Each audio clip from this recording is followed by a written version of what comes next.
Pay close attention. What you're about to see is Bible prophecy being fulfilled.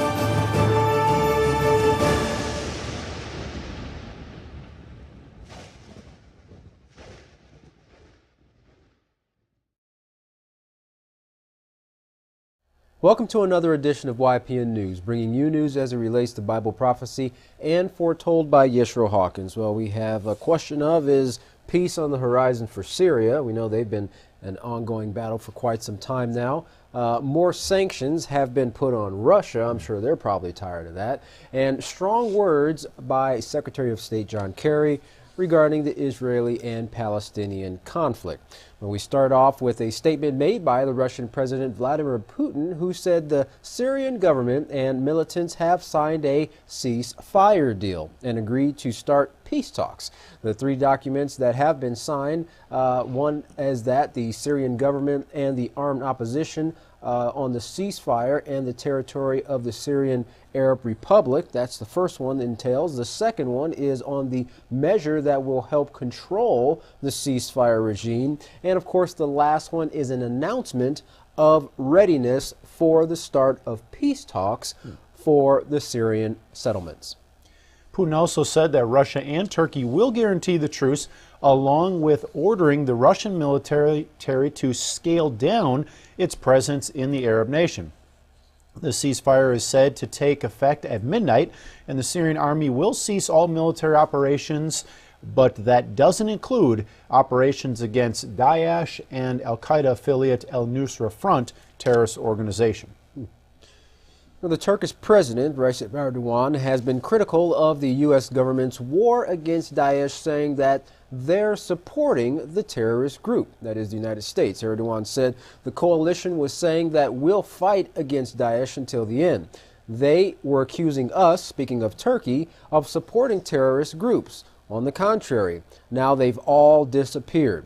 They've given support. They've been given support to Daesh. The United States has, Erdogan was saying, and another couple of groups, one being YPG and the PYD. And that's very clear. He said, we have confirmed evidence with pictures, photos, and videos. Well, according to Erdogan, the coalition forces have not kept its promises and have taken different approaches to terrorist groups. Well, one of the most important ceasefire deals in the last decade excluded the United States' inclusion. The Syrian ceasefire deal brokered between Turkey and Russia hadn't even invited the United States. Well, journalists asked the U.S. State Department if John Kerry, U.S. Secretary of State, if he took this as a snub. Well, State Department spokesperson John Kirby said that Mr. Kerry doesn't see the move as a snub, and we were not excluded, and we're still leading regarding the Syrian conflict and the things taking place in that region. Well, some say that the U.S. has led every failed effort in Syria for a ceasefire, for a peace deal, and so forth. When Kirby was asked what the ISSG, the International Syrian Support Group, a coalition of 20 nations, what they've achieved, he said in response, I'm not able to report any tangible progress in those talks, but they do continue. Interesting. Well, so far, every set of talks that the U.S. has been involved in, from the Geneva talks to ongoing talks between Kerry and his Russian counterpart Lavrov, have come to nothing in the end. And Jeff, it sounds like people are pretty much doubting if the U.S. has any ability to even bring a peaceful solution to the Syrian conflict. And time will tell, of course. Well, Russia is also the focus of U.S. attention for other reasons.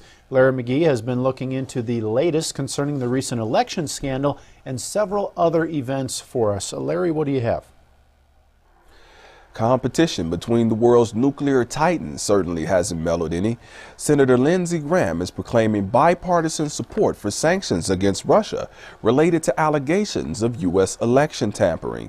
The U.S. official said we can expect that Congress will investigate the Russian involvement in our elections, and there will be bipartisan sanctions coming that will hit Russia hard, particularly President Putin as an individual. In response, Moscow is threatening to perpetuate the cycle in the event that the sanctions actually do come to pass. Foreign Ministry spokeswoman Maria Zakharova says Moscow is tired of lies about Russian hackers, and she labeled reports concerning possible new sanctions a provocation directed by the White House. The wayward member of the quartet is also tussling with the U.S. on other fronts as well. Russia is being credited, in conjunction with Turkey, with negotiating the latest ceasefire in Syria. The nationwide cessation of hostilities went into effect on Thursday and is the hope for many of a stable solution to the Syrian turmoil. The Russian Defense Ministry stated that the ceasefire is supported by 7 major opposition groups comprising up to 62,000 militiamen, and they commented further that any groups who refuse to lay down their arms will be considered terrorists. As a parting note on the election scandal, President Putin says that Moscow reserves the right for tit-for-tat measures, but they will not stoop to kitchen diplomacy. The Russian head says that they will plan their next steps to restore Russia-U.S. relations based on policy which the new administration of Donald Trump will pursue, and that Moscow will not create hurdles for American diplomats. They won't expel anyone. For YPN News, I'm Larry McGee. Katan Jeff, back to you. Wow. Well, it looks like Putin is really trying to keep a level head in regards to these things going back and forth. Certainly not the first time he's dealt with sanctions being put upon them. That's right. Well, the Declaration of Principles on Interim Self-Government Arrangements was signed on September 13th, 1993, and went into effect 1 month later. Now, if you don't recognize this declaration, you may know it by another name: the Oslo Accords. This was the 7-year peace agreement made between the leader of the PLO, or Palestinian Liberation Organization, Yasser Arafat, and the leader of the Israeli government, Yitzhak Rabin. The following video gives a brief history and the hopes that came from the agreement. Take a look. Two bitter adversaries meet on foreign soil to sign an agreement to help bring peace to their peoples. The world applauds them for putting old animosities aside, and they eventually win the Nobel Peace Prize. But what if their efforts do not succeed in ending a decades-old conflict? I'm Jim Lindsey, and this is History Lessons. Our topic today is the signing of the Oslo Accords in the South Lawn of the White House on September 13, 1993. The Oslo Accords originated in discussions that a Norwegian mediator brokered in January 1993. At the time, Israeli law banned contacts between Israelis and Palestinian Liberation Organization officials, so throughout the talks, the Norwegians frequently served as a go-between for the two sides. Few people expected the largely secret talks to succeed. Indeed, the Israeli government did not send an official representative to the talks until May. But thanks in part to the diligence of Norway's foreign minister, a deal was struck in August. The Oslo Accords fell far short of being a full-fledged peace treaty. Its goal was instead far more modest: to establish a process at which the two sides might one day reach a permanent settlement. Formerly known as a Declaration of Principles on Interim Self-Government Arrangements, the Accord's main provisions were mutual recognition, the formation of an interim Palestinian government to administer the territory under its control, and an Israeli agreement to withdraw from parts of the West Bank and the Gaza Strip. The hope was that future negotiations would produce agreement on the thorny issues that had been put aside under Oslo, most notably the future of Jerusalem, the fate of the Palestinian refugees, the future of Israeli settlements, and the possibility of a Palestinian state. Israeli and Palestinian leaders nonetheless met at the White House on September 13th.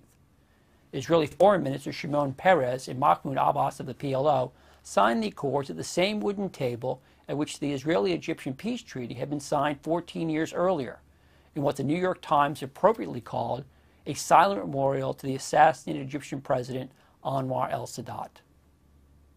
The most memorable image from the day came when Arafat and Israeli Prime Minister Yitzhak Rabin shook hands under the watchful eye of President Bill Clinton. Rabin addressed the issue of revenge in his remarks after the signing ceremony. We have no desire for revenge. We harbor no hatred towards you. We, like you, are people. People who want to build a home, to plant a tree, to love, live side by side with you, in dignity, in empathy, as human beings, as free men. We are today giving peace a chance and saying to you, and saying again to you, enough.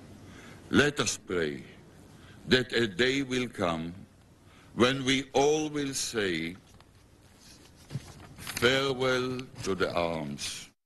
President Clinton's remarks that day signaled the high hopes embedded in the Oslo Accords. Now the efforts of all who have labored before us bring us to this moment, a moment when we dare to pledge what for so long seemed difficult even to imagine, that the security of the Israeli people will be reconciled with the hopes of the Palestinian people, and there will be more security and more hope for all. The Nobel Committee agreed. In 1994, it awarded Rabin, Arafat, and Israeli Foreign Minister Shimon Peres the Peace Prize. Unfortunately, the goal of the Oslo Accords remains unfulfilled today.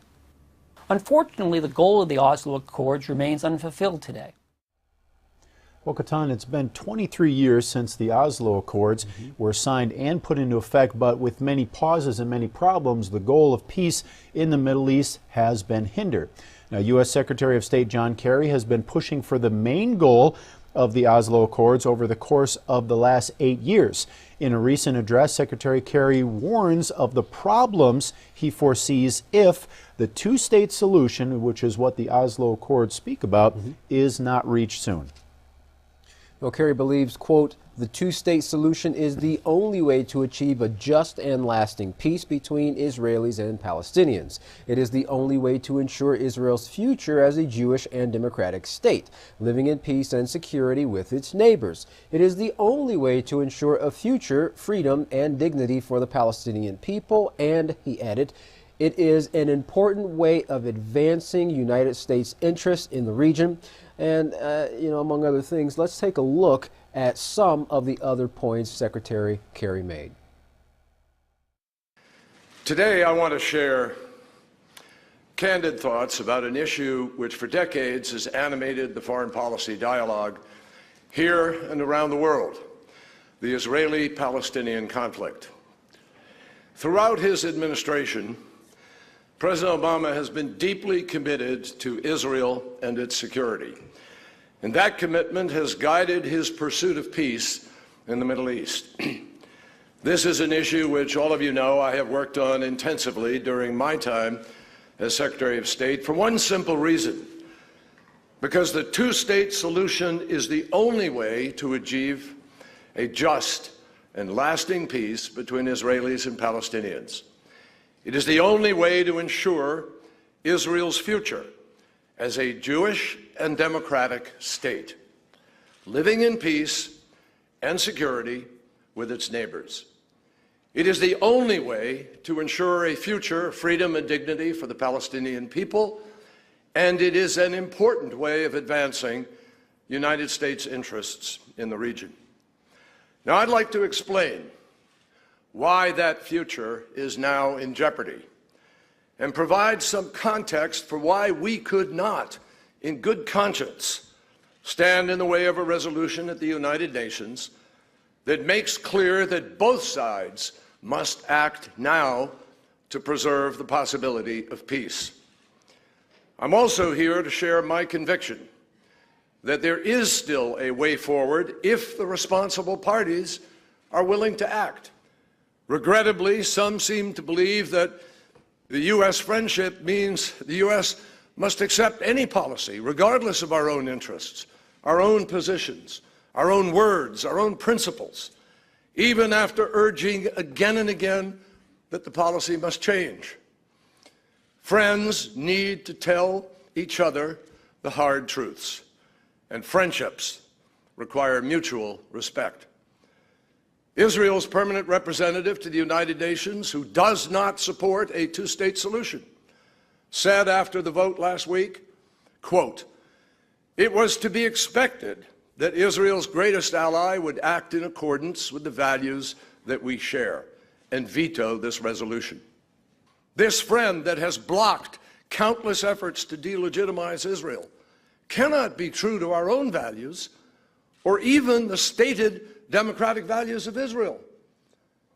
And we cannot properly defend and protect Israel if we allow a viable two-state solution to be destroyed before our own eyes. And that's the bottom line. The vote in the United Nations was about preserving the two-state solution. That's what we were standing up for. Israel's future as a Jewish and democratic state, living side by side in peace and security with its neighbors. That's what we are trying to preserve for our sake and for theirs. In fact, this administration has been Israel's greatest friend and supporter, with an absolutely unwavering commitment to advancing Israel's security and protecting its legitimacy. In the midst of our own financial crisis and budget deficits, we repeatedly increased funding to support Israel. In fact, more than 1/2 of our entire global foreign military financing goes to Israel.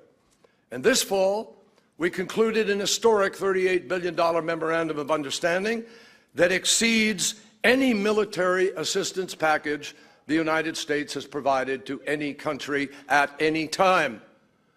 And that will invest in cutting-edge missile defense and sustain Israel's qualitative military edge for years to come. That's the measure of our support. So despite the obvious difficulties that I understood when I became Secretary of State, I knew that I had to do everything in my power to help end this conflict. And I was grateful to be working for President Obama, who was prepared to take risks for peace and was deeply committed to that effort. Like previous U.S. administrations, we have committed our influence and our resources to trying to resolve the Arab-Israeli conflict because, yes, it would serve American interests to stabilize a volatile region and fulfill America's commitment to the survival, security, and well-being of an Israel at peace with its Arab neighbors. Despite our best efforts over the years, the two-state solution is now in serious jeopardy. Today, there are a similar number of Jews and Palestinians living between the Jordan River and the Mediterranean Sea. They have a choice. They can choose to live together in one state, or they can separate into two states. But here is a fundamental reality. If the choice is one state, Israel can either be Jewish or democratic. It cannot be both. And it won't ever really be at peace. Moreover, the Palestinians will never fully realize their vast potential in a homeland of their own with a one-state solution. Now, most on both sides understand this basic choice. And that is why it is important that polls of Israelis and Palestinians show that there is still strong support for the two-state solution, in theory. They just don't believe that it can happen. This critical decision about the future, one state or two states, is effectively being made on the ground every single day, despite the expressed opinion of the majority of the people. The status quo is leading towards one state and perpetual occupation. But most of the public either ignores it or has given up hope that anything can be done to change it. And with this passive resignation, the problem only gets worse, the risks get greater, and the choices are narrowed. Now, at the same time, we have to be clear about what is happening in the West Bank. The Israeli Prime Minister publicly supports a two-state solution, but his current coalition is the most right-wing in Israeli history, with an agenda driven by the most extreme elements. The result is that policies of this government, which the Prime Minister himself just described as more committed to settlements than any in Israel's history, are leading in the opposite direction. They're leading towards one state. In fact, Israel has increasingly consolidated control over much of the West Bank for its own purposes, effectively reversing the transitions to greater Palestinian civil authority that were called for by the Oslo Accords. Today, the 60% of the West Bank known as Area C, much of which was supposed to be transferred to Palestinian control long ago under the Oslo Accords, much of it is effectively off limits to Palestinian development. So the settler agenda is defining the future of Israel. And their stated purpose is clear. They believe in one state, Greater Israel. In fact, one prominent minister who heads a pro-settler party declared just after the U.S. election, and I quote, "The era of the two-state solution is over," end quote. And many other coalition ministers publicly reject a Palestinian state. And they are increasingly getting their way. So why are we so concerned? Why does this matter? Well, ask yourselves these questions. What happens if that agenda succeeds? Where does that lead? There are currently about 2.75 million Palestinians living under military occupation in the West Bank, most of them in areas A and B, 40% of the West Bank, where they have limited autonomy. They are restricted in their daily movements by a web of checkpoints and unable to travel into or out of the West Bank without a permit from the Israelis.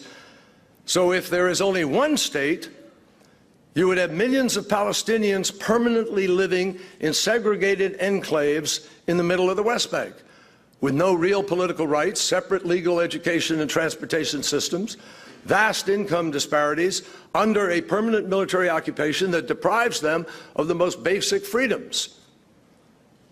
Separate and unequal is what you would have. And nobody can explain how that works. How does that help Israel's security? How does that help the region?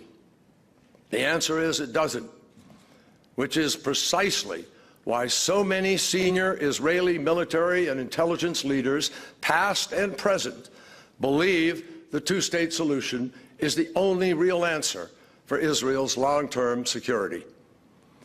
Now, one thing we do know, if Israel goes down the one-state path, it will never have true peace with the rest of the Arab world. And I can say that with certainty. And there is no doubt that they are prepared to have a fundamentally different relationship with Israel. That was stated in the Arab Peace Initiative years ago. And in all my recent conversations, Arab leaders have confirmed their readiness in the context of Israeli-Palestinian peace, not just to normalize relations, but to work openly on securing that peace with significant regional security cooperation. It's waiting, it's right there. And to take steps on the path to normalization to relations, including public meetings, providing there is a meaningful progress towards a two-state solution. My friends, that is a real opportunity that we should not allow to be missed. And that raises one final question. Is ours the generation that gives up on the dream of a Jewish democratic state of Israel living in peace and security with its neighbors? Because that is really what is at stake. Now, that is what informed our vote at the Security Council last week. The need to preserve the two-state solution. And both sides in this conflict must take responsibility to do that. In the end, we could not, in good conscience, protect the most extreme elements of the settler movement as it tries to destroy the two-state solution. So how do we get there? How do we get there to that peace?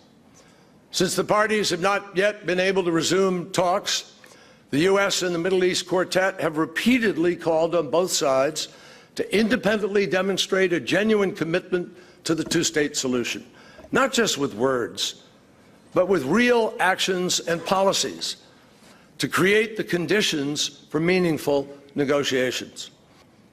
Now, in the end, we all understand that a final status agreement can only be achieved through direct negotiations between the parties. We've said that again and again. We cannot impose the peace. President Obama and I know that the incoming administration has signaled that they may take a different path, and even suggested breaking from the long-standing U.S. policies on settlements, Jerusalem, and the possibility of a two-state solution. That is for them to decide. That's how we work. Interesting speech by the Secretary of State. He doesn't have much time to get something going if it's going to get going. That's right. Well, the Vatican also has its position on the future of the Palestinians and the Israelis. On May 13, 2015, it recognized the territories inhabited by the Palestinians as their own state, in hopes that the treaty would help relations between Israelis and Palestinians. Now, Palestinian President Mahmoud Abbas met with Pope Francis just a few days later at the Vatican, where they spoke in private for 20 minutes. Topics included were the recent agreement between the Vatican and Palestine, as well as the peace process with Israel and the conflicts devastating the Middle East. The two leaders exchanged gifts. The Pope gave the Palestinian leader the Evangelii Gaudium, a 2013 apostolic exhortation written by Pope Francis on the Church's primary mission of evangelization in the modern world. The Pope also gave Abbas an Angel of Peace medallion, telling him, "I thought of you. You are an angel of peace." Now, their meeting concluded as it began with affectionate hugs and kisses, and Mr. Abbas letting Pope Francis know this: we will always be together because our mission is the same. Interesting. Well, Secretary of State John Kerry is making every effort in the last few days of the Obama administration to push for the two-state solution. Could this be the solution to the Middle East crisis? Will peace be achieved if the Oslo Accords go back into effect? And how do the prophecies written thousands of years ago tie into these events taking place right now? Well, stay tuned, because up next is Yishra Hawkins answering these questions and many more. Now, to enhance your understanding on the prophecies written in the book of Daniel and Revelation, contact the House of Yahweh today and request your free copy of the Prophetic Word magazine and monthly newsletter. The author of these publications, Yishra Hawkins, has been the leading expert on scriptural prophecies for over 40 years. You won't be disappointed. When you contact the House of Yahweh, you can write them at the House of Yahweh, P.O. Box 2498, Abilene, Texas 79604. You can call them at 1-800-613-9494.